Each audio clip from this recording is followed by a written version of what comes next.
Hello, this is Charles King doing a financial comparison of AmeriGas and Ferrogas Partners LP. So, abstract. This research was conducted to compare the financial performance of AmeriGas and Ferrogas, and to compare them and see how they compare to the rest of the propane industry as well financially. In this research, we conducted a financial ratio analysis using things like cross section, time series analysis, accounting measures, quick and current, um, average collection period, accounting receivable, things like that, to see to evaluate how cash is flowing within the company in certain periods over a 5-year period to be exact. Then we will see how the companies are performing and which would be a better investment or a better short-term investment, depending on the certain factors of their business and how the cash flows move.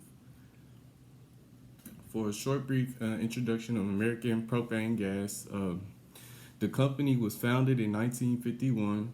It currently serves over 1.7 million U.S. residents.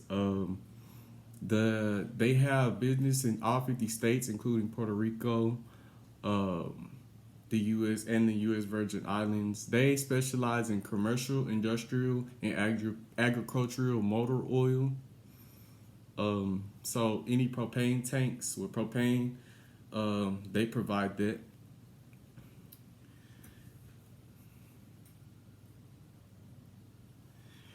Founded in 1959 in Ephrata, Pennsylvania, the company's founder, Eugene V.N. Bissell, saw the opportunity to provide a more reliable, convenient source of propane to residents in the rural area, which is very important.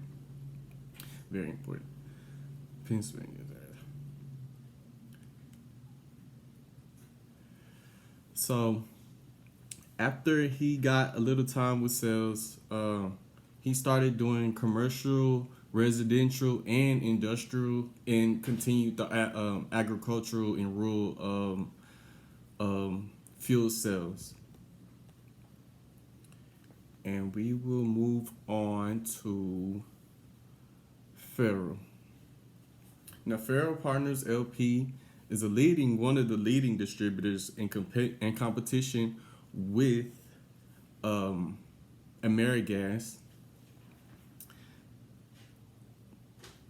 The company was founded in 1939 by James E. Ferro, and it was headquartered in Overland Park, Kansas. So it's basically founded there, and that's where their headquarters is. And also they specialize in propane and related equipment sales. So it may be your propane tanks, just the different equipments for it, and in the midstream operation. So they have other sales outside of propane as well too.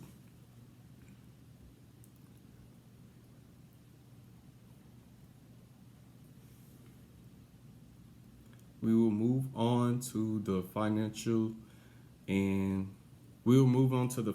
ratio analysis now. When it comes to financial ratio analysis, this is vital to evaluate the financial health and performance of these companies. This involves the companies of different financial ratio. This shows the company's different financial ratios over time, so you can get a evaluation on how they perform over time, or how they may perform over time.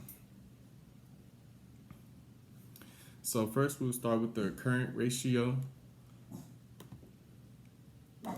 Switch over.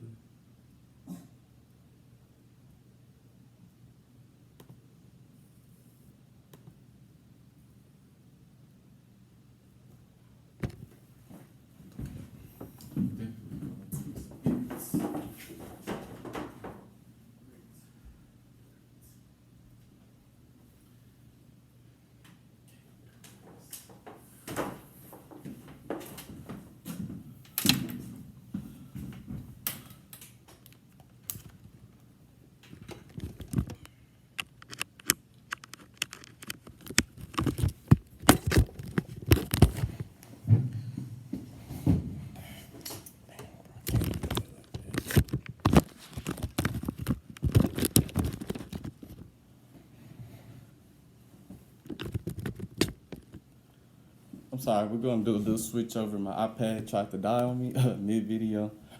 Um, so we will continue. Um,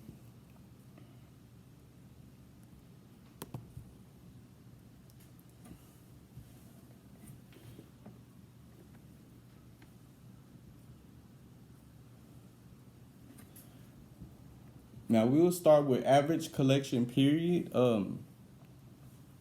This will show how fast they can collect their money over time in different days.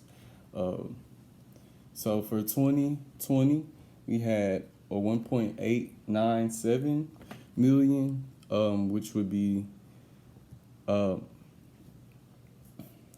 I should have wrote my formulas on here. This is crazy. Okay, let me just go back. I'm gonna just do it like this.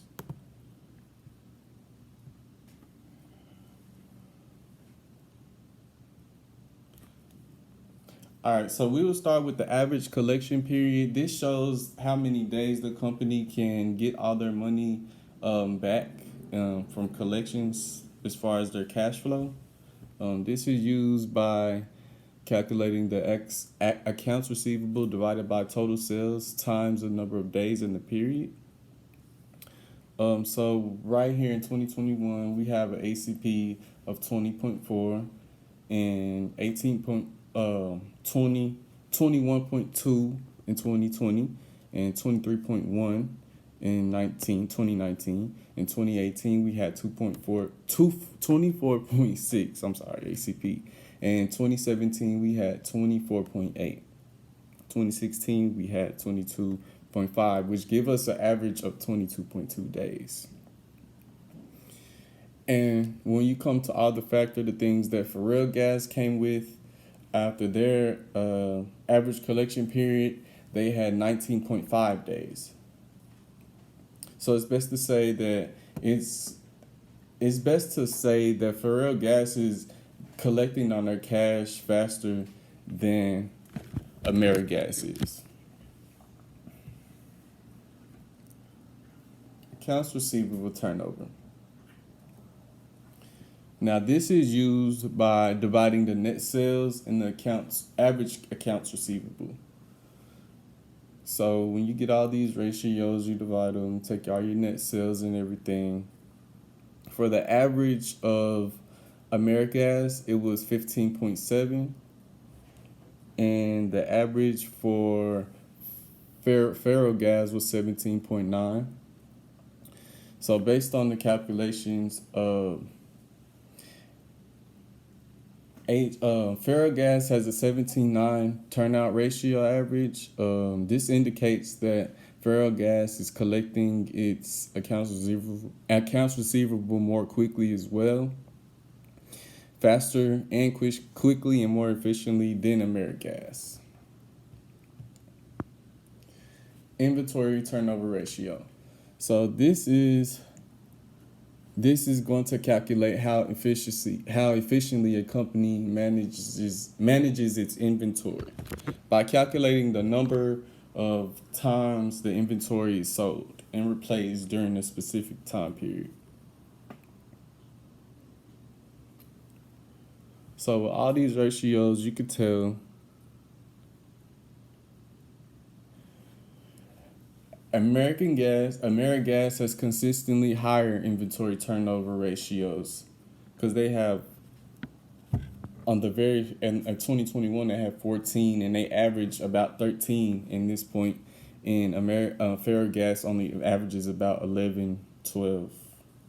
So AmeriGas has a consistently higher inventory turnover ratio than Ferrellgas.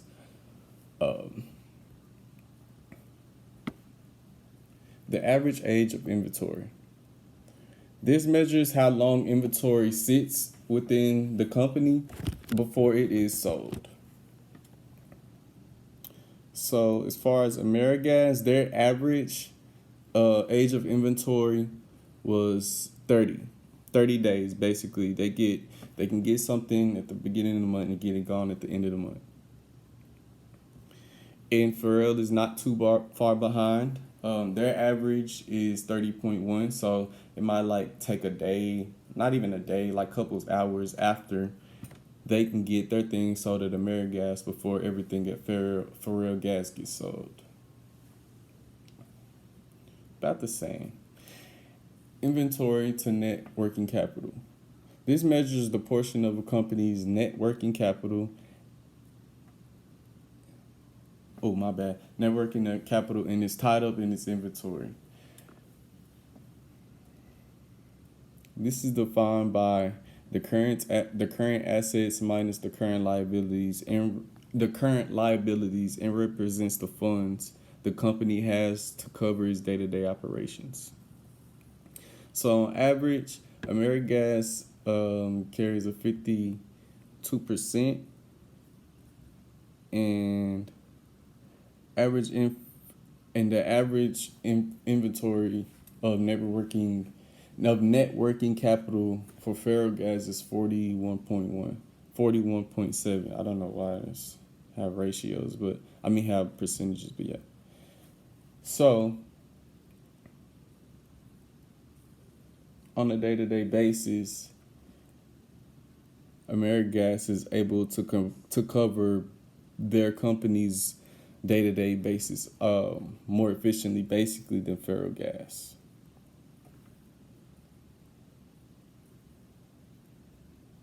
Now we look at the total asset turnover.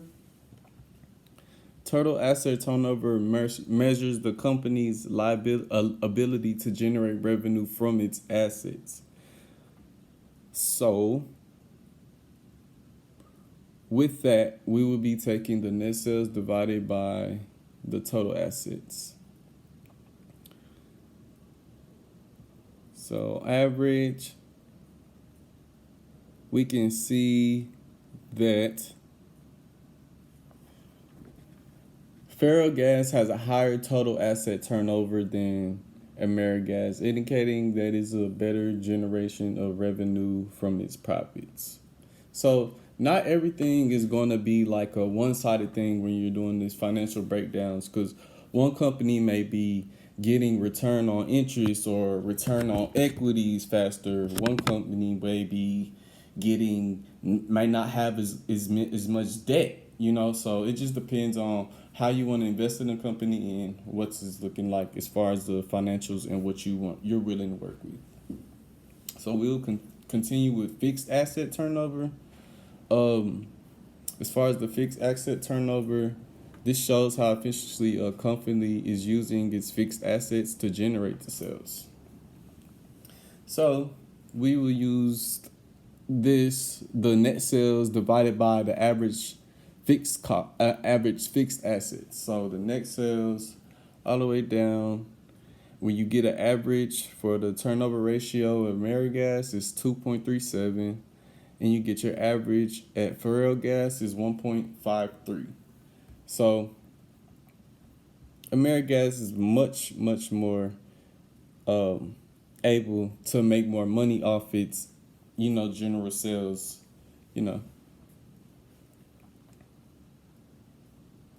We'll continue over. Fixed charge coverage. This is to measure a company's availability to cover its fixed expenses, such as interest, lease payments when it's earnings before, interest, tax, and depreciation, and amortization.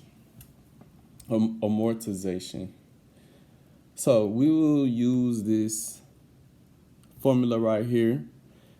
EBITDA, the last thing I just mentioned to you, plus the lease payments. So we're getting all the liabilities together, and you're going to divide that by the interest expense, plus the lease payments. So that's going to be your fixed charge coverage ratio. Once you get all those ratios, you get 3.27 at AmeriGas, and you get 4.3 at Ferrogas.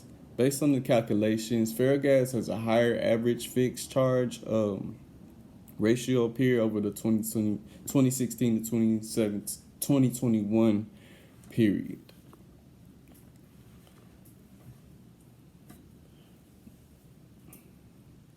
So when you use these things, these will show you how the companies move. We'll move along to the accounting measures process. This is also uses the company's financial statements to get an understanding on how cash flows as well. Stock traders, big investors, long term investors, bond investors, everybody pretty much uses this process to see how well a company will perform financially in the long run, and to see if you're willing it to see if it's a good investment too. So we'll move along.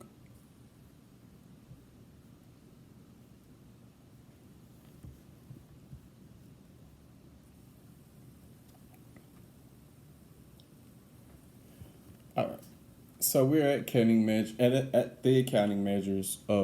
We're going to do an assessment over the 2016 through 2021 financial statements of AmeriGas and Ferrellgas. So first, we'll start it off with the total net operating capital. This measures the amount of capital the company needs to operate its business efficiently. I want to also show you these. I want to miss these. I'm going to add that here.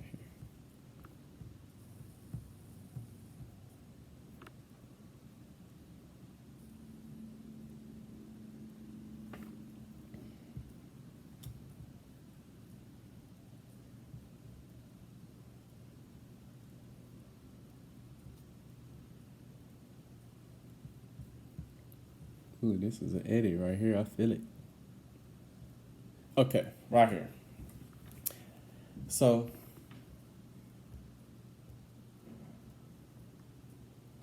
I'm gonna display it like this because some of my information didn't switch over. As far as this is okay. So we're gonna start with the total net operating capital. This is to measure a company's need to operate in business effectively. Oh, the amount of I'm sorry. This is a measure to amount. Oh my God. Let's just restart it. Total net operating capital. This is used to measure the amount of capital that a company needs to operate. So this is calculated by the current assets plus the fixed assets minus the current liabilities. So we can see from all these numbers that we have right here that AmeriGas kind of needs more money to operate on an everyday end. So as far as like needing cash flow, they really need cash flow on the day-to-day basis to help propane get to everybody's homes and to the agricultural and rural areas.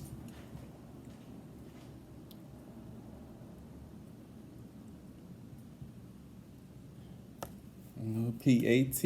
Okay, so this measures a company's profit after deducting operating expense taxes and capital cost. So this is calculated by operating income times 1 minus the tax rate.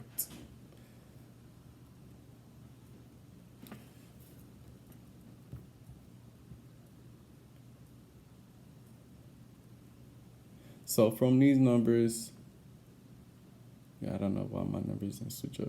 So from these numbers, we can see that AmeriGas had a higher NOPAT than Ferrellgas in all the years. So AmeriGas did have a decreasing trend from 2016 through 2019, which was due to an increasing operating income.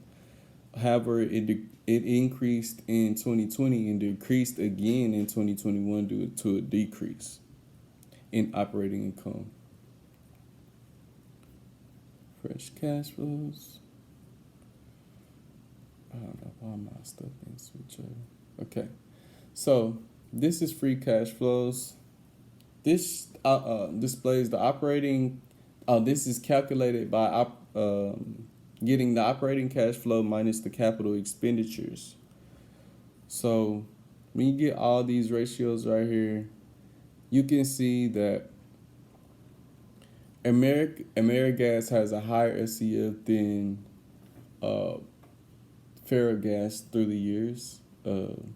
AmeriGas did have a higher FCF performance over the years, with the peak at 2020 due to an increase in operating cash flow and a decreased capital expenditures.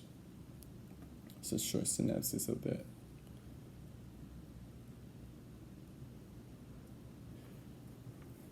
So with all of these financial ratios and things of that sort, with ROIC, return on interest, it's just these all show you how the companies move and how they operate on a daily, not just on the daily, 1 year, the 2 year, the 3 year period. This really gives you an explanation of how the company actually makes money and how much money they have.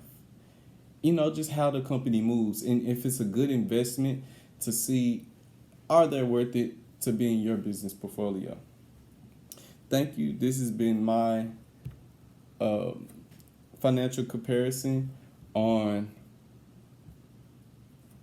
AmeriGas and Ferrellgas. Thank you.